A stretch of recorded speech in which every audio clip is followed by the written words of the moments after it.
அனைவருக்கும் வணக்கம். வைனதேயாவின் கதை நேரம். அமரர் கல்கியின் பொய்மான் கரடு. கதை சொல்லிக்கொண்டே வந்த மோட்டார் டிரைவர் வண்டியை நிறுத்தியதும் மறுபடியும் பொய்மான் கரடுக்கு சமீபம் வந்திருக்கிறோம் என்று தெரிந்து கொண்டேன். இடது பக்கத்தில் செங்குத்தாக கரிய குன்று நின்றது. மழைக்கால இருட்டு சூழ்ந்திருந்தபடியால் குகையும் மானும் கண்ணுக்கு தெரியவில்லை. கார் செல்லும் சத்தமும் கதை சொன்ன குரலும் நின்றவுடனே மழை தூற்றலின் சலசல சத்தமும் பூமியில் மழை விழுந்ததும் எங்கிருந்தோ கிளம்பும் ஆயிரக்கணக்கான சிறிய ஜீவராசிகளின் கதம்ப குரலும் கேட்டன. இப்போது இங்கே நின்று என்ன உபயோகம்? இருட்டில் ஒன்றும் தெரியவில்லையே என்றேன். இப்படி சொல்லி வாய் மூடுவதற்குள்ளே பளிச்சென்று ஒரு பெரிய மின்வெட்டு தோன்றி சுற்றிலும் சூழ்ந்திருந்த காரிருளை அகற்றி குன்றுக்கு வெளிச்சம் போட்டு காட்டியது. அவ்விதம் மின்னிய நேரத்தில் பொய்மான் குகைக்குள்ளே நெளிந்து ஒரு பளபளப்பான கயிறு சென்றதையும் குகைக்குள்ளிருந்து கிரீச்சென்று சத்தமிட்டு கொண்டு ஒரு சிறிய பிராணி வெளிப்பட்டு ஓடி வந்ததையும் பார்த்தோம். பாம்புக்கு பயந்து அந்த குகைக்குள்ளிருந்த மான் வெளியே ஓடி வந்ததாகவே தோன்றியது. அடுத்த நிமிஷம் மறுபடியும் நாற்புறமும் அந்தகாரம் சூழ்ந்து கொண்டது. கரிய பாறை மட்டும் பயங்கரமாக நின்றது. மின்னலில் கண்ட காட்சி என்னை சிறிது அரட்டிவிட்டது என்பதை ஒப்புக்கொள்கிறேன். சரி, போகலாமே, இருட்டில் இங்கே என்னத்தை பார்க்கிறது என்றேன். வண்டி நகரத் தொடங்கியது. சாலையில் வலப்புறத்தில் இருந்த குடிசைகளில் இருட்டும் நிசப்தமும் குடிகொண்டிருந்ததை கவனித்தேன். இந்த குடிசைக்குள்ளேயே பார்க்க முடியவில்லையே. அரை மைல் தூரத்தில் உள்ள செங்கோட கவுண்டரின் குடிசை எங்கே தெரிய போகிறது? மழை இல்லாமல் நிலவு நாளாக இருந்தால் குன்றின் மேல் ஏறி பார்த்திருக்கலாம் என்று நான் சொல்லிக்கொண்டே இருக்கையில் மோட்டார் திடீரென்று ஒரு திரும்பி வளைந்து சாலையோரத்து மரத்தில் மோதிக்கொள்ள போய் மறுபடியும் வேகமாக வளைந்து திரும்பி நடுச்சாலைக்கு வந்தது.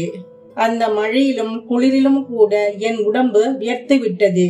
என்ன என்ன என்று பக்கத்தில் உள்ள மோட்டார் சாரதியின் காது செவிடு படும்படி கத்தினேன். ஒன்றும் இல்லை சார், பதறாதீங்க. ஒரு நாய் குறுக்கே ஓடியது. அதன் மேலே வண்டி ஏறாமல் இருப்பதற்காக வளைத்து திருப்பினேன் என்றார் மோட்டார் டிரைவர். இதை கேட்டதும் எனக்கு கோபத்துக்கு அளவே இல்லை. என்ன அப்பா நீ, ஒரு நாயை காப்பாற்றுவதற்காக மனிதர்களை கொன்று விடுவதற்கு பார்த்தாயே, அழகாயிருக்கிறது என்றேன். அது எப்படி சார்? நாயும் உயிருள்ள ஜீவன் தானே. மனிதனுடைய உயிரை காட்டிலும் நாயின் உயிர் எந்த விதத்தில் மட்டம் என்றார் டிரைவர். இதற்கு என்னால் பதில் சொல்ல முடியவில்லை. கார் போய்கொண்டே இருந்தது. மழை தூற்றல் போட்டுக்கொண்டே இருந்தது. சேலம் ஜங்ஷன் நெருங்கிக் கொண்டே இருந்தது. கதையின் முடிவை தெரிந்து கொள்ள என் ஆவல் வளர்ந்து கொண்டே இருந்தது. கொஞ்சம் நான் அஜாக்கிரதையாக இருந்திருந்தால் அந்த நாய் செத்து போயிருக்கும். ஒரு மயிரழியில் அது தப்பியது என்றார் டிரைவர். இன்னும் கொஞ்சம் மோட்டாரை வளைத்திருந்தால் நாமே பைசலாக இருப்போம் என்று சொன்னேன். அதெல்லாம் இல்லை சார், மனித உயிர் ரொம்ப கெட்டி. அவ்வளவு இலகுவாக சாவு வந்து விடாது. அப்படியே சாவு வந்தாலும் கதையின் முடிவை தெரிந்து கொண்ட பிறகு வந்தால் எனக்கு கவலை இல்லை என்றேன். அதற்கென்ன, சொல்கிறேன். கதை கொஞ்சம்தான் பாக்கி இருக்கிறது என்றார் டிரைவர். பணத்தை காணோமே என்று கவலைப்பட்ட செம்பவளவல்லிக்கு போலீஸ்காரர் சின்னமுத்து கவுண்டர் ஆறுதல் கூற முயன்றார். செங்கோடன் இப்படிப்பட்ட இக்கட்டான நிலைமையில் இருக்கும் போது கேவலம் பணத்தை பற்றி நீ கவலைப்படுகிறாயே, பணம் கிடக்கட்டும், தள்ளு என்றார். இது செம்பவளவல்லியின் காதில் கொஞ்சமும் ஏறவில்லை. நீங்கள் தான் போலீஸ்காரர் ஆச்சே, பணத்தை கண்டுபிடித்து கொடுங்கள், இல்லாவிட்டால் கோர்ட்டில் வந்து நடந்தது நடந்தபடியே சொல்லி விடுவேன் என்றாள்.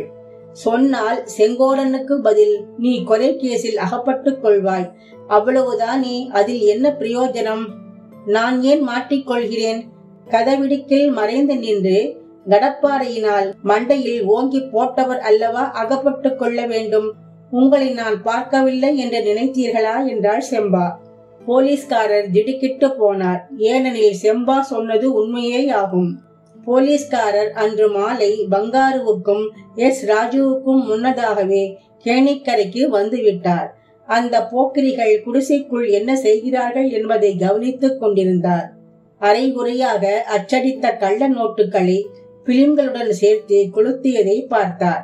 உள்ளே அச்சமயம் நுழையலாமா வேண்டாமா என்று யோசித்துக் கொண்டிருந்த போது செங்கோடன், பங்கஜா இவர்களின் பேச்சுக்குரல் கேட்டது.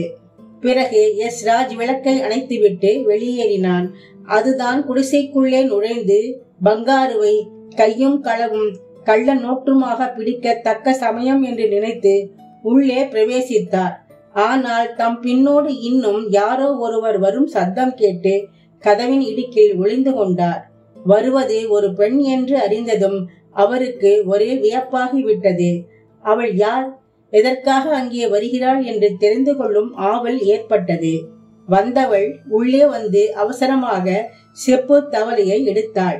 பங்காரு திரும்பி பார்த்து அவளுடைய சேலை தலைப்பை பற்றினான். கத்தியை எடுத்து குத்துவதற்கு ஓங்கினான். இவை யாவும் கண்மூடி திறக்கும் நேரத்தில் நடந்துவிட்டன. போலீஸ்காரருடைய புத்தி பிரமாதமான அவசரத்தில் வேலை செய்தது. பங்காருவுக்கு பின்னால் கிடந்த கடப்பாறையை சட்டென்று எடுத்து அவன் பின்தலையில் ஓங்கி போட்டார். பங்காரு ஐயோ என்று கத்திக்கொண்டு தரையில் விழுந்தான். அவன் இருட்டில் பார்த்தது ஒரு பெண் பிள்ளையைத்தான். அந்த பெண் குமாரி பங்கஜாவாக இருக்க வேண்டும் என்று தவறாக தீர்மானித்துக் கொண்டான். அவளே தன் தலையில் அடித்தவள் என்று எண்ணிக்கொண்டு தரையில் விழுந்தான். ஆகையினாலேயே பின்னால் அவன் குமாரி பங்கஜாவின் மேல் குற்றம் சாட்டினான்.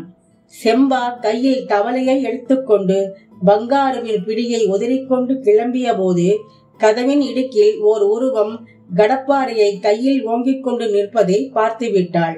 அப்படி நின்றவர் யார் என்று தெரியவில்லை. ஆனால் அவருடைய போலீஸ் உடை மட்டும் அவளுடைய மனதில் பதிந்திருந்தது. அவசரத்திலும் பீதியிலும் அப்போது அதை பற்றி யோசிக்க முடியவில்லை. பின்னால் யோசித்து பார்த்து பார்த்து இப்படி நடந்திருக்க வேண்டும் என்பதை ஒருவாறு ஊகித்துக் கொண்டாள். தாம் கதவரியில் நிற்பதை செம்பா பார்த்தாளா இல்லையா என்பதை பற்றி போலீஸ்காரருக்கு கொஞ்சம் சந்தேகம் இருந்தது. அது இப்போது தெளிந்து விட்டது. ஐயா, பணத்தை கொண்டு வந்து கொடுத்து விடுங்கள் என்றாள் மறுபடியும் செம்பா. பணமா? நான் எங்கே போக? நீங்கள் தான் பணத்தை எடுத்திருக்க வேண்டும். என்னை திருடன் என்றா சொல்கிறாய்?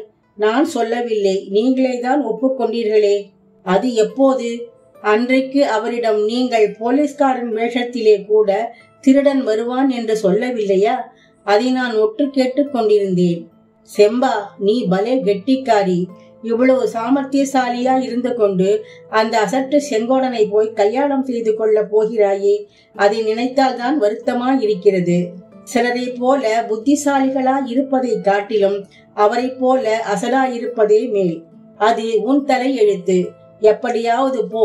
செங்கோடன் சீக்கிரம் திரும்பி வருவான். உன் கல்யாணத்தன்று பணமும் சீதனமாக கிடைக்கும் என்றார் போலீஸ்காரர். பொய்மான் கரடு அத்தியாயம் 21 அடுத்த பதிவில் தொடரும். நன்றி.